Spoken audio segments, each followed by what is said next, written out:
Assalamualaikum warahmatullahi wabarakatuh. Perkenalkan, nama saya Ayu Nurizkiatul Latifah, NPM 1923710082. Di sini saya adalah mahasiswa PPG Prajabatan Gelombang 2 tahun 2023, Prodi Bimbingan dan Konseling Universitas Pancasakti Tegal. Dalam video ini saya akan mereview best practice yang saya buat yang berjudul layanan bimbingan kelompok menggunakan teknik TPS, Think, Pair, and Share dengan media papan diskusi, studi kasus untuk mencegah perilaku bullying di sekolah. Kita mulai dari yang pertama, ada di latar belakang.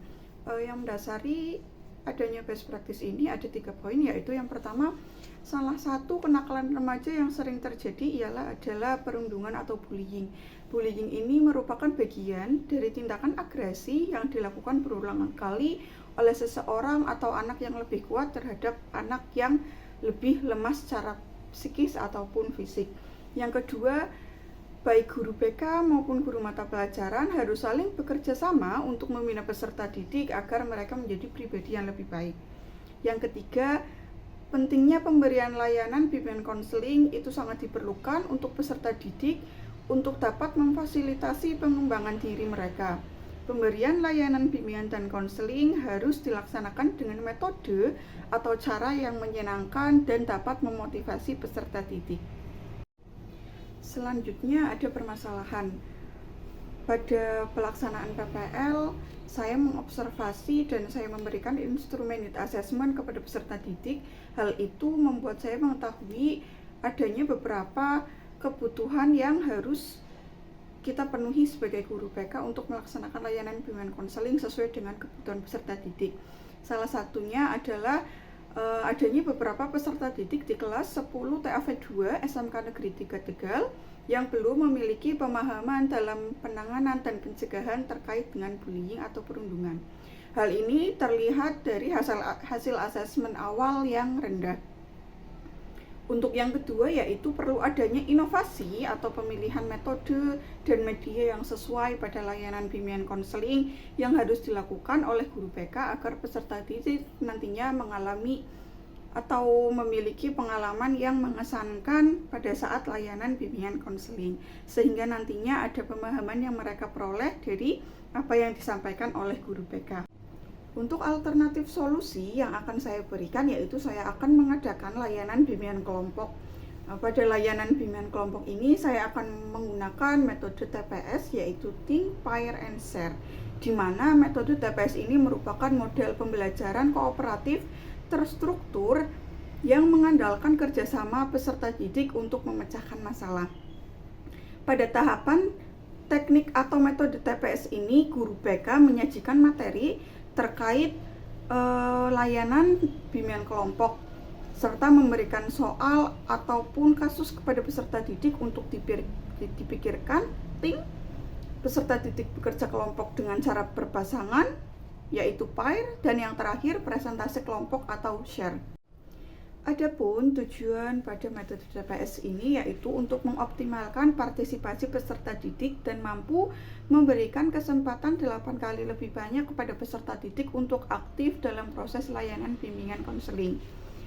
Untuk media yang saya gunakan dalam layanan bimbingan kelompok kali ini yaitu saya menggunakan papan diskusi studi kasus, yaitu papan diskusi kasus sendiri itu papan diskusi yang dapat mendorong kolaborasi dan memberi ruang bagi setiap individu untuk mengeksplorasi topik, isu, ataupun pertanyaan. Untuk metode yang pertama ada waktu dan tempat. Untuk pelaksanaannya bertempat di SMK Negeri 3 Kota Tegal, yaitu sebagai sekolah mitra PPL. Untuk waktu, pelaksanaan layanan bimbingan kelompok ini dilaksanakan pada tanggal 16 Mei tahun 2024 dengan alokasi waktu 1 jam pelajaran atau 1 kali 45 menit.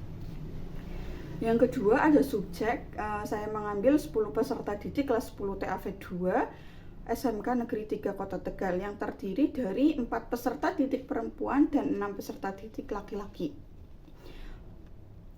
Peserta didik tersebut setelah dikaji lebih dalam, hasil asesmen awal menunjukkan bahwa peserta didik tersebut masih belum mengetahui bagaimana cara merangkul teman atau seseorang yang menjadi korban bullying. Peserta didik juga belum tahu bagaimana cara menghentikan perilaku bullying dan pencegahan bullying yang terjadi di sekitar mereka.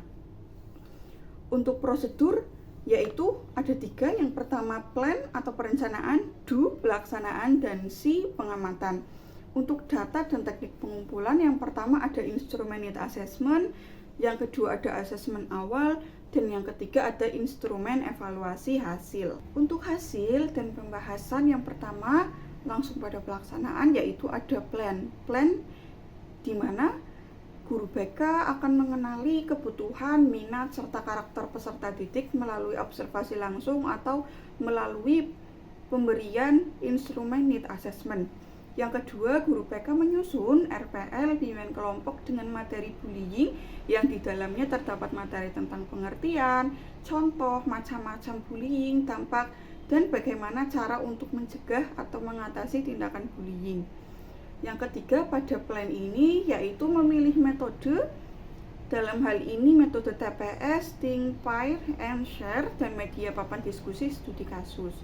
Yang keempat yaitu membuat LKPD, lembar kerja peserta didik, instrumen evaluasi hasil, dan proses layanan bimbingan kelompok. Untuk tahap kedua atau do pelaksanaan, di sini memuat mulai dari tahap awal sampai tahap penutup dalam layanan bimbingan kelompok. Selanjutnya ada di tahap C atau pengamatan. Pengamatan di sini dilakukan dengan melakukan observasi terhadap peserta didik selama proses layanan bimbingan kelompok berlangsung. Berikut saya sajikan dokumentasi pelaksanaan layanan bimbingan kelompok. Untuk selanjutnya ada pada hasil asesmen awal. Pembahasan hasil asesmen awal ini diketahui ada 9 butir pernyataan yang harus peserta didik isi.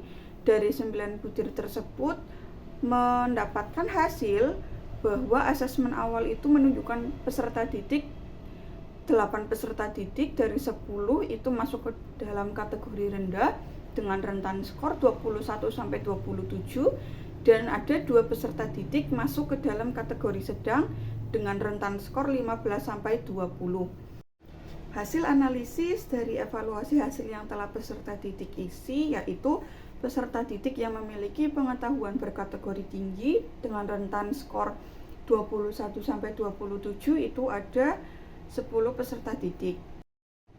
Berikut adalah tabel hasil analisis asesmen awal dan evaluasi hasil.